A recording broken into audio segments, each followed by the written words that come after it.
What else is out that we might be interested in? Tori and Lokita, which is the new film by Jean-Pierre and Luc Dardenne. If you are a Cannes regular, the Dardenne brothers have had the most extraordinary run of success at Cannes, 2 Palme d'Ors for Rosetta and L'Enfant de Child, Best Screenplay Award for Silence of Lorna, which is also sometimes referred to as Lorna's Silence, confusingly.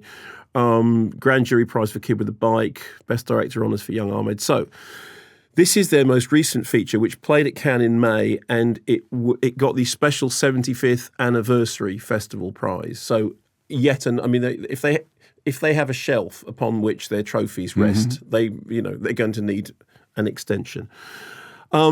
Stars newcomers Pablo Schills and Jolie Mbundu, who are the titular pair. They are a young boy and a teenage girl from Africa attempting to make a new life in Belgium. And when we first meet Lokita, we meet her in an interview with an immigration officer who is off screen, and she is answering questions about where she's come from, and you realize that what she's trying to do is to explain that Tori is her younger brother. And she says, when my mother died, my uncle said it was my brother's fault, that he still had a sorcerer's powers and had to be killed. We hid and then we left. And they say, no, but that's not, you met him at a school, you met him at an orphanage, the story doesn't match up. And you start to realize that what she's doing is she's making a case that her and Tori are brother and sister because he is an endangered child, and this will affect her residency status. And the story has holes in it, but there is a central truth at the core of it, which is that they are bonded. They are absolutely bonded, as if by blood. And what the film is about that bond between them as they find themselves in a world which is hostile, in which they are having to work as drug mules for somebody working in a local restaurant, in which they have the people smugglers to whom they owe money after them for money, in which the two of them are basically, it's like there's almost a fairy tale element to it, which actually I think we've seen before in the Dardenne brothers films, in which they are trying to survive in intolerable circumstances. And there is a moment in the film in which we see them karaoke singing, in this restaurant that we then discover is the place where they are being sent out to do the drug deals from. And it's a quite extraordinary scene. We're going to see it as is our usual thing. It's a subtitled scene, so if you're listening, you're not seeing any of the pictures. Essentially what's happening is that they're doing karaoke singing, and she says, this is a song, it's an Italian song, we learnt this in Sicily. Here we go. Donc maintenant, avec mon frère, on va vous chanter une chanson italienne. Et mon micro. Il est là-bas.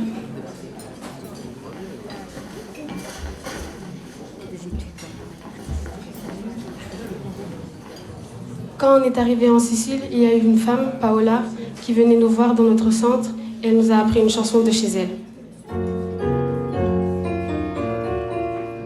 Alla fiera dell'est, per 2 soldi, un topolino mio padre comprò. Alla fiera dell'est, per 2 soldi, un topolino mio padre comprò. E venne il gatto che si mangiò il topo, che al mercato mio padre comprò. Alla fiera.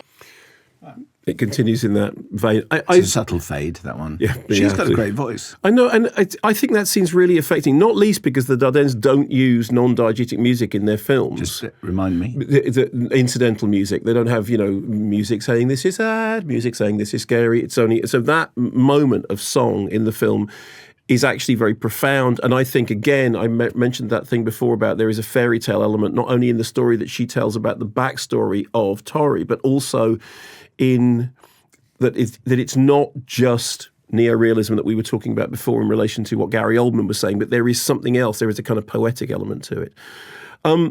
What then happens for the rest of the film is that we see them struggling against these very, very dark forces and struggling to survive. But at the core of it is their bond. And there is a statement by the Dardennes saying that the film is a film about an unfailing friendship, and that it unwittingly became, quote, a denunciation of the violent and unjust situation experienced by these young people in exile in our country, in Europe. And the key thing about that is that it's political in the most personal sense, that the political backdrop, the geopolitical backdrop of the plight of migrants and the plight of young people in this incredibly hostile world is obviously what forms the basis of the story. But the story is actually primarily about the two of them and about the relationship between them and about how much you believe in their characters and you believe that they are bonded. It then, and I know some people have found this difficult, in its third act, it starts taking elements from the thriller or the suspense genre, and the third act is unbearably tense. And I won't say why or explain anything about it because I'd like people to discover the film for themselves, because actually one of the things about it is that when it starts to move into slightly different areas, it's surprising, but I completely went with it. I had no problem with it at all because I thought everything still felt grounded in reality. And the reason I did was because as long as those two and their relationship was at the center of it, it felt 100% real and, utterly unexploitative, absolutely empathetic. And again, this brings us back to the Roger Ebert maxim about cinema being a machine for creating empathy. I know it's not considered by many Dardenne enthusiasts to be one of their finest films, but I thought it was very powerful and I thought the performances were great. And that scene when they sing, I find it really touching. I think there's something really, really moving about it. And then in its third act, it's utterly grueling, and yet it didn't lose the reality for me at all. At the beginning of that review, you said, if you're a Cannes regular. Yes, I know, which is obviously... I'm just wondering how many... I mean, it'd just be interested to hear if indeed you do go to Cannes. Which I don't. But I did. You used to. I used to. So there's a particular crowd who would be familiar with this work. I mean, it's if somebody says critic's favourite or festival favourites, right. That's what it means. And often that is used, incidentally, as a derogatory term. For, Alan Frank used to say festival favourite, which meant and nobody else. But then Alan Frank also did that thing about, he once wrote this thing about what film critics say and what they mean. And it was very funny, which was moody monochrome means black and white. Glorious Technicolor means colour. Fluid camera work, the cameraman was drunk, festival favourite, but nowhere else. Excellent. That sounds very good. Thanks very much for watching this video. I hope you enjoyed watching it as much as we enjoyed making it. While you're here, check out all the other videos because they're cool too, aren't they? Yeah, and if you want to keep up to date with everything Kermode and Mayo's take, then check out our social channels. I mean, why wouldn't you? I mean, I would.